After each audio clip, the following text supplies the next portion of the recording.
นี่ไงแก้วพ่อค้า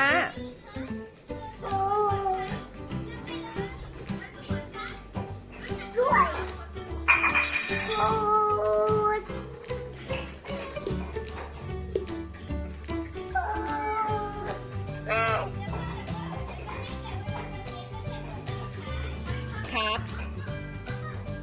ว่าไงครับต้องดูน้องจะตีกองก่อนน้องไปก่อนลูกค้าไปก่อนฉันจะรอก่อนน้อง